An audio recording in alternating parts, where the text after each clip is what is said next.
अगर आप raw material कहीं भी खरीद रहे हैं और आपने ऑफ सीजन में खरीदा है या ऑन सीजन में खरीदा है या फिर आप पीक सीजन में खरीद रहे हैं, तीनों में उनके प्राइसेस डिफरेंट होते हैं। अगर आप फूड कमोडिटी में है तो फूड कमोडिटी में जिस टाइम फसल कटती है उस टाइम सबसे सस्ती होती है। उसके बाद उसका मॉइस्चर लेवल जैसे जैसे कम होता है, जैसे जैसे वो पकती है, उसके बाद कुछ ऐसी फसलें हैं जो उनका प्राइस तब बढ़ता है। प्रॉफिट एक ऐसी चीज है जहाँ पे आप ये सारी की सारी चीजों को जब आप माइनस कर देते हैं उसके बाद आपका ग्रॉस प्रॉफिट निकल के आता है।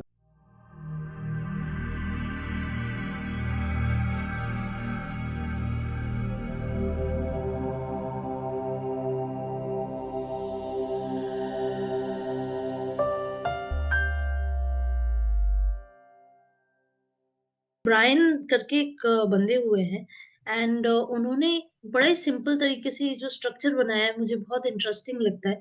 ये मैं इनिशियल टाइम से इसको फॉलो करती हूँ एंड आई थिंक आपके लिए भी ये बहुत इजी रहेगा समझने के लिए। सो फर्स्ट इज हमारे दो तरीके के खर्चे होते हैं। ओके। उनके ऊपर हम फोकस करेंगे आज। उससे पहले अम, जो भी आपकी इनकम आती है, let's understand this profitability. Okay. जो भी आपकी इनकम आती है वो दो तरीके की operational cost and non operational costs के अंदर चली जाती है। ओके। उसके बाद आप जब जो आपकी ऑपरेटिंग इनकम है उसमें से आप फिर से डिवाइड करते हैं gross profit and operating expenses. Now ये पूरा चार्ट आप जब देखोगे तो इसके अंदर non operating income and operating income, इसको भी हमें डिटेल में समझ में आना चाहिए। देर आर फ्यू कॉस्ट्स जो आपकी फैक्ट्री चलाने के लिए यूज होते हैं। लेट्स से कि मेंटेनेंस हो गया, या फिर आपके मशीनरी ब्रेकडाउन हो गई, या फिर आपकी लेबर नहीं आई। ओके, तो आपने एक बाहर से हायर की है। These are all small things जो हमें लगता है कि बहुत इंपॉर्टेंट नहीं होगी, बट ये बहुत बड़ा रोल प्ले करती है हमारी इनकम के अंदर। आप सोचिए आपका जो रेगुलर आने वाले लोग हैं, सडनली दे फॉल सिक और they all go for their village.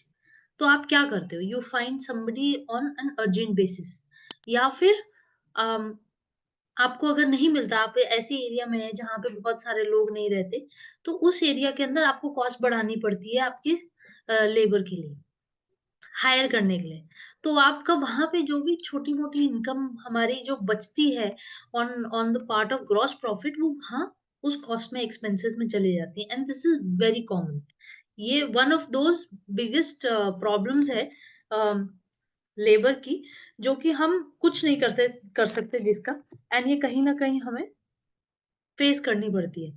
Second is raw material.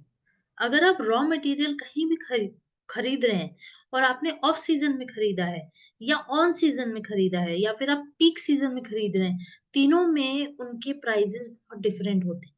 Plus अगर आप फूड कमोडिटी में है तो फूड कमोडिटी में जिस टाइम फसल कटती है उस टाइम सबसे सस्ती होती है। उसके बाद उसका मॉइस्चर लेवल जैसे जैसे कम होता है, जैसे जैसे वो पकती है, उस टाइम के उसके बाद कुछ ऐसी फसलें हैं जो उनका प्राइस तब बढ़ता है।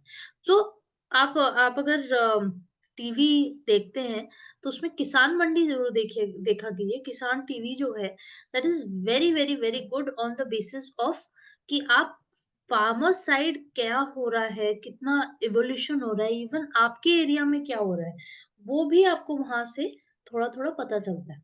आप इसको, आई थिंक यूट्यूब पे भी अवेलेबल है, तो वहां पे भी आप इसको ब्राउज थ्रू कर सकते हैं। बट इसके अंदर बहुत सारी लेटेस्ट टेक्नोलॉजी ऐसी मिल जाती है जो कि बहुत प्राइवेट प्लेयर्स रख रहे होते हैं मगर हमें पता नहीं चलता, या किसी छोटे फार्मर्स ने ही पास आसपास में ही कुछ ऐसा बनाया होता है, लाइक पेस्टिसाइड्स है या कॉमन वो है, जो हमें पता ही नहीं चलता कि अच्छा ये हमारे नियर बाई अवेलेबल है, बट वो उसके अंदर पता चलते हैं।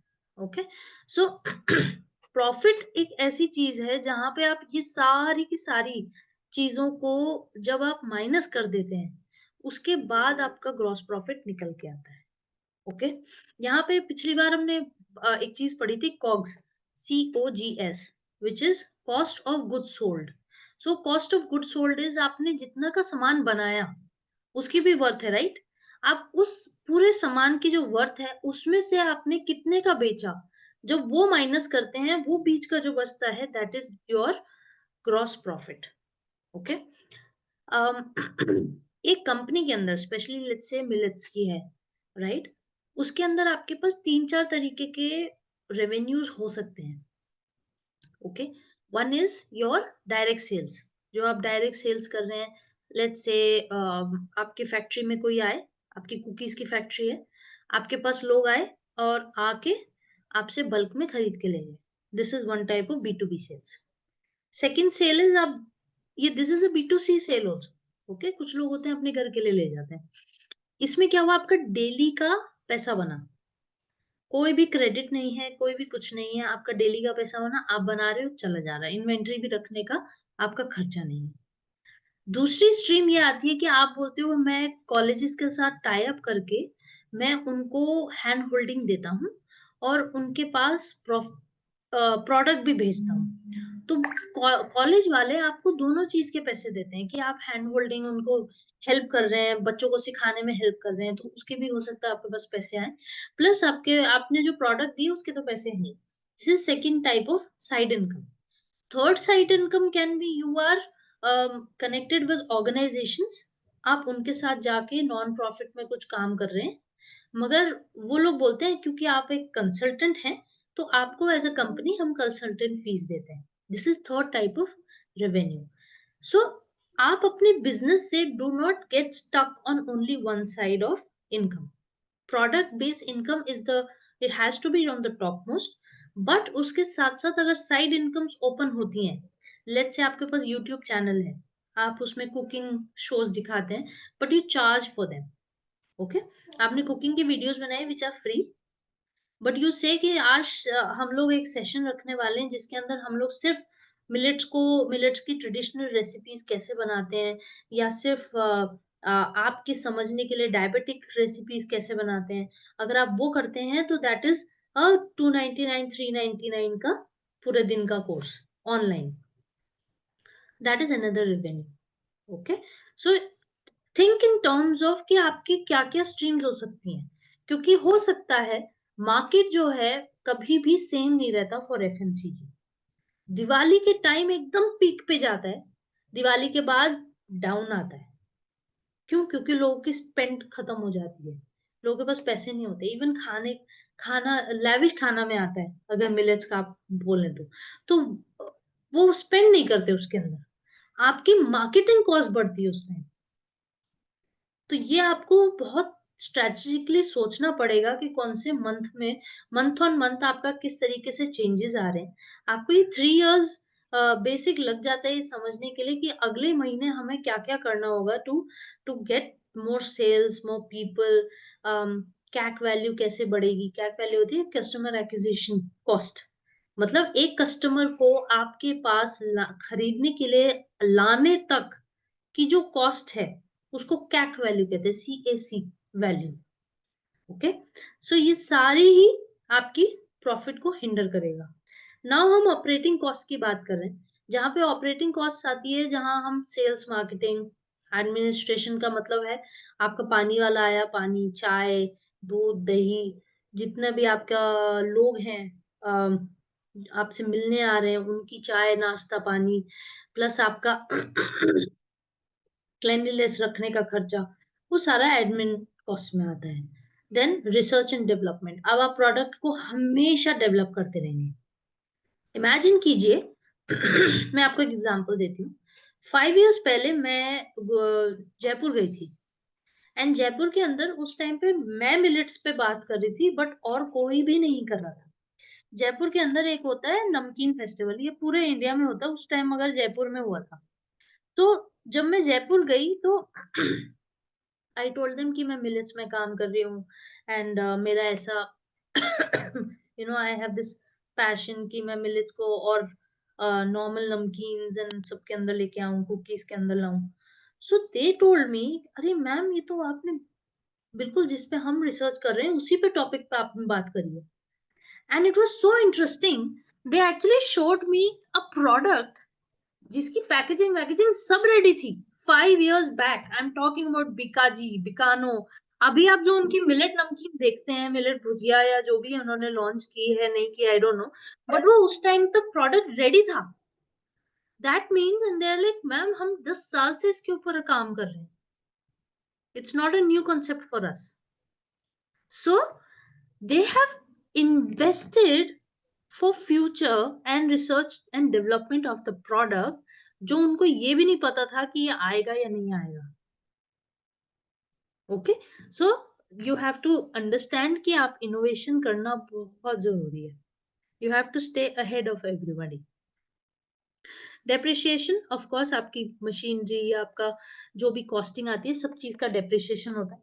तो you have to take care of that and you have to understand कि बहुत इंपॉर्टेंट. उसके बाद आते हैं non operating income. Non operating income के अंदर जैसे आपने मेरे से पूछा कि लीगल कंप्लायंसेस मुझे समझने हैं एक कंपनी बनाने के लिए. हर कंपनी स्ट्रक्चर के अंदर आपका खर्चा बढ़ता है. सीए का, सीए की फीस, ऑडिट की फीस, टैक्सेस, टीडीएस, उसके साथ साथ और और स्किल और चीजें सीखनी पड़ती हैं आपको. It's not very easy. आपके पास चाहे सीए हो फिर भी आपके पास बेसिक नॉलेज होनी चाहिए कि आप किस तरीके से इन नॉन ऑपरेटिंग जो इश्यूज हैं आप इनको कैसे सॉर्ट आउट कर सकते हैं. And they are very very time consume. आप अगर स्टार्टिंग से डे वन से अगर नहीं जानते हैं they are very time consuming. और ये एक बार अकाउंट्स हिलता गया हिलता गया हिलता गया then it becomes a pain. आपको हेडेक आ जाएगा. महीनों लग जाएंगे आपको ठीक करने के लिए आपके अकाउंट्स को. सो डे वन डॉक्यूमेंटेशन बहुत अच्छा होना चाहिए. आपके पास पीपल या टीम होनी चाहिए या एक्सटर्नल अगर आप करते हैं तो भी आपके पास होना चाहिए जो नॉन ऑपरेटिंग आपके एक्सपेंसेस हैं और इनकम है इनको आप ट्रैक कर सकें इजीली. ओके. सागर आप लास्ट में मुझे याद दिलाइएगा that I will tell everybody about few softwares जो मार्केट में चल रहे हैं which is better and which is not. वो मैंने इसमें डाला नहीं but it's a very good topic for everybody क्योंकि हम फाइनेंसेस की बात करें. somebody just remind me. आप चाहे yes ma'am, text. Yes option. हाँ. मैं आपको सारे आजकल क्या एप्स चल रहे हैं जिसमें आप कितना खर्चा दे के कितना कौन सा यूज कर सकते हैं कौन सा आपके लिए परफेक्ट है मैं उस पर डिस्कस करूंगी. ओके. Moving forward.